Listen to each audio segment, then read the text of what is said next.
Are you thinking of buying an EV and concerned about the range? I've owned an EV now for almost 2 years and I have 20,000 miles on my car. And I want to share my experience with you on range and how it varies from car to car and things you should consider if you're thinking about buying an EV. So stick with me and we'll cover all those bases for you. Let me start by saying that EVs come in a lot of different varieties. There's trucks and cars and big cars, little cars. A lot of personal taste comes into buying a car, so it's not something that is the right thing for everybody. Everybody has a different view on what car fits them or what their needs are. And certainly that's something you should do, is to really consider what your needs are in purchasing an EV. Make sure that you think about how far you drive and what you, how often you'd be making road trips. And if you did make a road trip, how far you would go on that road trip. These are all important, really important considerations you need to make if you're considering buying an EV. Most of the EVs out there have a range of at least 200 miles. Some are less than that, but a lot of them are 200 miles plus. My Lucid that I'm driving has an estimated range of 380 miles. That's the EPA estimated range, but the real driving range, at least the way I drive and the conditions I drive in, is more around 300 miles, 320 if perfect conditions. So the point of that is that the EPA estimate is not necessarily real world driving, and you should use it as just a tool to compare one EV to another, just like you would with a gas car. You know, what sort of efficiency does the gas car get? The same thing is, what kind of efficiency does an EV get? There are different forms of measurement, and I'm going to explain that to you in a minute. The important thing is really getting to know your car after you have made a decision and you've purchased an EV. It's really important that you spend the time to get to know your car and to know what its limitations are and what kind of efficiency it gets. All of the EVs come with great tools built into them that will tell you what sort of efficiency the car is getting. And it's really a key number, because you need that to not only plan your trips, but to really understand your driving trips and to take away the stress and the worry of range. Range anxiety is an unnecessary anxiety, because there's no reason for you to ever run out of your charge or run out of juice to get to where you want to go. The tools are built into the car to make sure that doesn't happen, but you can't always rely exactly on what the car is telling you, and that's why I have developed an app that I use for my trip planning, so that I can not only look at what the car tells me, but also I can confirm the information based on what my knowledge of my car and what I know about my car. And I have learned a lot about my car. I'm a very curious person. I like to understand how things work and not just take the car's estimate and say, okay, that's what it's going to be. I like to understand it so I can make sure that I don't have that range anxiety. And I can tell you I don't, because I have spent the time to understand this car and what it can do. I'm going to talk a little bit about my app at the end of this video, and it'll just be very brief, but just to give you basically a screenshot of what it does. I talk in this video about doing some mental math. Well, I can tell you I'm not great at mental math, especially at my age, at 77 years old. I'm not as good as I never was very good, but now I'm not very good at all at it. So I don't do a lot of mental math. I like to have the fact sheet in front of me, or the tool in front of me, where I can do the calculations without having to overtax my brain. So, but you don't need an app to do this. When I first started, I was doing this with a spreadsheet, and I just had a paper spreadsheet in the car. I don't like using paper. I'm a tech guy, so paper doesn't set well with me. But I use that spreadsheet in the very beginning where it did the calculations, and I'll leave a link to that also in this video in the description so that you can download that spreadsheet I used, so at least you have a piece of paper. If you have an iPhone, my app is designed for the iPhone, so and it's free, but I don't make any money on the app. I'm just doing it because I did it for myself and I decided to share it, so that's why I did it. So if you want to take a look at it, there's a link also to that in the description below. Talk a little bit about efficiency. Efficiency is the most important thing that you really consider when you're shopping for an EV. EVs, they come with all different size batteries, and the EVs with the larger batteries will give you more range, but there's a downside to that. The downside to a large battery is, first off, the cost. It's a huge part of the cost of building an EV. It is the most expensive part by far in building an EV is the battery. So the bigger the battery, the more expensive the car is going to be. And if it's not more expensive and it has a bigger battery, somewhere else something is being cut, and the luxury of the car or some other features are not provided along with the car to make up for that difference. But the cost of the battery is huge, and it's something if you understand efficiency, you'll understand why they can build a car with a smaller battery and still have very good range. It's just like a gas car having good fuel economy, where you get so many miles per gallon. With an EV, you're looking at how many miles can you go on the energy, and it's in the battery. And the way that it measures the energy in the battery is it measures it by in the U.S. It's North America. It's generally measured on most cars by how many miles you can go on 1 kilowatt of electricity. And a kilowatt is 1,000 watts. The battery in my car, my Lucid Pure, is a 92 kilowatt battery. That's the size of it. It holds 92 kilowatts, but it only has a usable of about 86 kilowatts. So 7 kilowatts is held in reserve to protect the battery when charging, things like that. It's just unusable part of the battery, and every car has approximately about 5% of the battery. It varies, but about 5% of the battery is considered unusable. So when you're looking at a car, you need to look deeper than just the specification. If it says it's a 100 kilowatt battery, you need to dig a little deeper and find out what the usable is. And if it's 100 kilowatt, it's probably about a 92 to 94 usable. And that's the math is all based on that. It's based on the usable size. So if I have a efficiency in my car, which typically I'm going to get about 3.5 miles per kilowatt in my car. And so if I put in 10 kilowatts, doing very, very simple math, that's 35 miles that I'm going to get. If I had a higher efficiency rating, and I could squeeze up to about 4 on this car if I drive slow in good conditions, I could possibly get 4. That would bring my range on 10 kilowatts up to 40 miles per 10 kilowatts. So that's the measurement that most cars in the US use, is the miles you can go per kilowatt.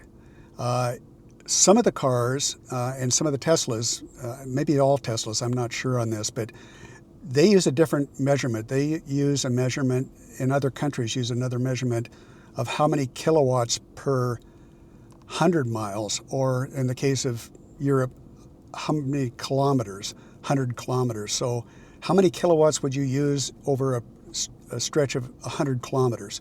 So those are two different math metrics you have to use in order to come up with the answer. My app, by the way, works with kilometers, and it works with both types of measurements. So It's just a setup switch or button in there that you turn on to have it one way or the other, so it'd be whatever your car is. But understanding what your efficiency is key to saving yourself a whole lot of money on purchasing the car, because if you have a car with really good efficiency, you won't need as big a battery. If you buy a truck, for example, trucks come with batteries from up over around 200 kilowatts. I mean, huge batteries. Well, the downside to that is the cost of those batteries is huge. The second downside is it takes a long time to charge up a 200 kilowatt battery. And the third part is it costs a lot more money to keep the energy in, or to use the amount of energy you use in that battery. It's going to take a lot of cost lost in efficiency. So it'd be like buying a car that gets 10 miles to the gallon versus buying one that gets 30 miles to the gallon. A huge overall cost difference of electricity, and a huge, in the case of a gas car, the huge cost difference in gas. So again, I can't stress enough that I think that the important thing you consider is the efficiency of the car, and take that as a comparison of what they're spec'd out to be. Use it as a comparison between the cars. Don't expect to get what the EPA says on their rating. Probably drop that down about 20% off of what their estimate is, because in real world, that's probably what you're going to get. So talk about efficiency. These are factors that affect efficiency, and it's really important that you know this and that you consider this when you're going on a road trip. First and foremost, the biggest consideration is elevation. If you start out at sea level on your trip and you're going up to your next charging stop is up 3,000 feet higher than where you started, you've got to consider how much additional energy it's going to take to make that climb. It is important that you make that determination, because there isn't any way around losing a lot of your efficiency if you start at sea level and you end up at 3,000 feet. Now, if you start at sea level and you end at sea level, but you went over a mountain pass doing that, let's say at 3,000 feet. So you went up 3,000 feet, you went down 3,000 feet. You're going to gain back a lot of the lost energy going up when you're going back down, because the cars have what's called regen. And that's accomplished because you don't use the brakes in cars. I never or rarely ever use my brake in my car. It's one pedal driving. When you let off on the accelerator, the car slows down automatically. There's no braking. I don't have to brake at all. Every time I do that, it's putting electrons back in. It's charging the battery. It's bringing the battery level back up again. So when I go up a mountain pass, when I get to the top and it's all downhill from there, I know I'm going to get great efficiency going back down, and I'm going to make up for a lot of the lost energy that took going up. So again, the difference is, where did you start and where are you going to end up? Is it this way, or is it this way, or is it this way? Because if you're going downhill, you're going to get much better efficiency. So elevation is huge. The next thing that's really important is wind. If you're traveling on a windy day, you need to pay attention to which way the wind's blowing. Are you driving into the wind, or are you driving with the wind, or is it a crosswind? And you need to know your car and know how that's going to affect your efficiency. You can watch your efficiency as you're driving. Your car will tell you what you're getting along the way. But the problem is, when you get ready to leave a charging station, you want to have a good idea. If you're on a trip, you want to know, if I'm going 220 miles to my next charging station, I need to know how high I need to charge my car based on the factors that I'm going to be between here and there. I need to know how much I need to charge my car up to.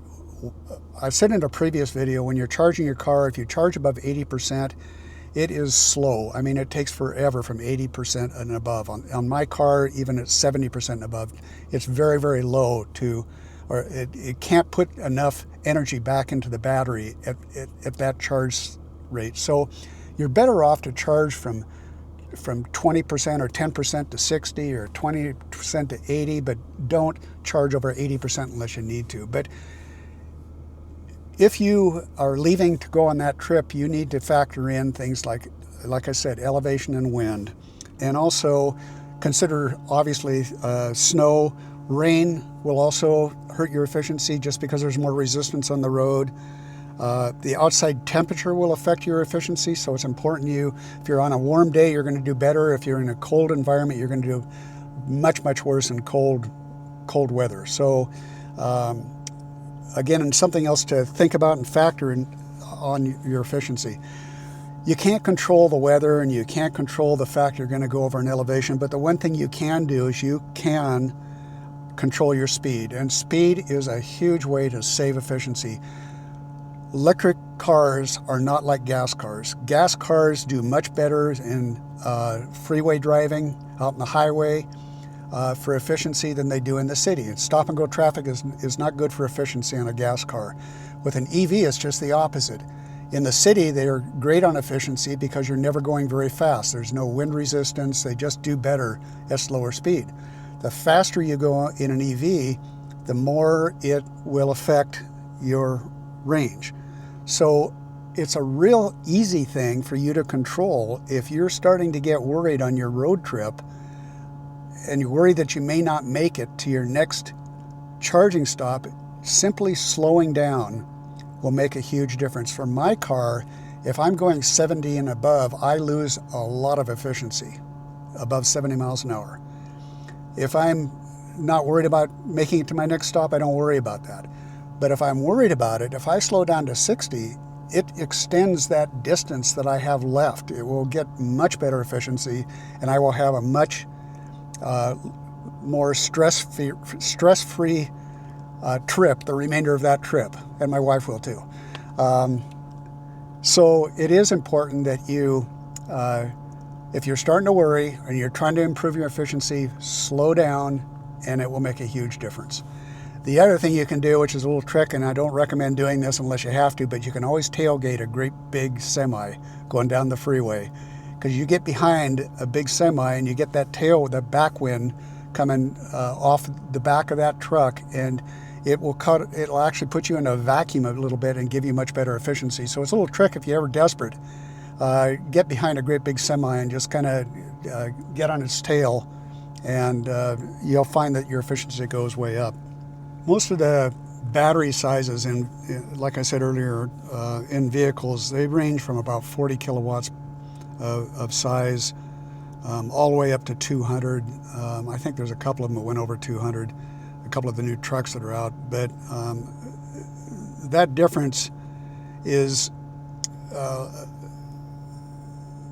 made up, or again, the reason that those vehicles need big batteries is because they get really poor efficiency.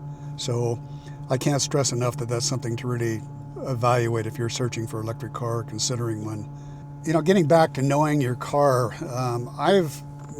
make a lot of road trips. I make 2 road trips every year that between my 2 homes, and I go out in the desert. It's about a 22 to 23 hour trip each way. And I'm out in the desert, in no man's land. I mean, it's not where big populations are. But I know my car, and I know how to fine-tune the adjustments if I need to, and I don't have any stress. I really don't with range, because I took the time to understand range and efficiency and batteries and all those things, and I'm glad I did. I got a bit carried away to the point where I developed the app, but it was all part of the process for me of learning something that I really wanted to understand. And I don't have any problem or fear now on making these trips that I run my battery down to 5%, because I know that I'm going to get there. I don't worry about it. The other thing, to think about too is that if you run out of gas in a gas car, where do you find gas at? I mean, it takes a gas can or something in order to, in emergency, to fill your car. Well, with an EV, most of them come with charging cables like this one did, where I can plug into a 120 volt outlet, just a standard household outlet, and charge my car. It would take a long time to charge it, but if in a big emergency, I could pull up to somebody's house or business and give them a few bucks and plug in my car and get a few more miles than I needed to get to my next charging stop. So you think about the places that don't have electricity. Electricity's everywhere, just virtually everywhere. I mean, even driving down the freeways or the highways out in the middle of nowhere, there's power lines up. I mean, there's electricity is everywhere. So it's just really a matter of finding an outlet in an emergency. I've never had to do that. I did, one time I did run my car down to zero. I mean, literally empty. And I did that because I wanted to first off see what sort of warnings would come up on my car. And I got plenty of warnings. There was warnings when it got down to 13%, and then there's additional warnings on the dash that tell you to immediately find a charging station. And it even got down to a point where it went into kind of a turtle mode, where it took the efficiency of the car and improved the efficiency by basically shutting down all of the things that were using energy unnecessarily. It reduced the power that I would have with my accelerators so that I couldn't accelerate as fast. But it got me home, and I knew just when I was about ready to reach the house and I reached 0%, I knew that I was going to make it. But I don't recommend you do this, but for me,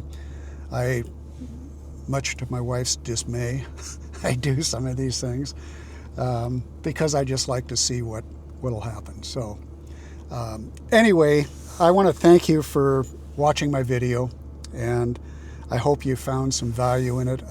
I hope you'll leave some comments. I read all the comments, and I'm really curious what people have to say. I do get a lot of comments about different types of vehicles, and they're all really interesting to me. So please do leave those messages. And if you do like the video, it really helps my channel if you give it a thumbs up, and it really helps if you haven't subscribed that you subscribe to the channel.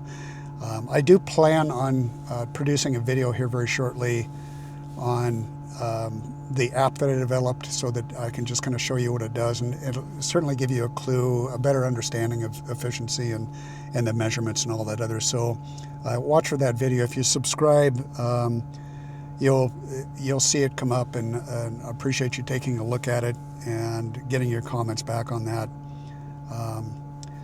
Anyway, I also have a website too that I talk about efficiency, and I go into some detail on that. There's little plus buttons on that website that if you click on those, it'll give more detailed information about things like weather, etc.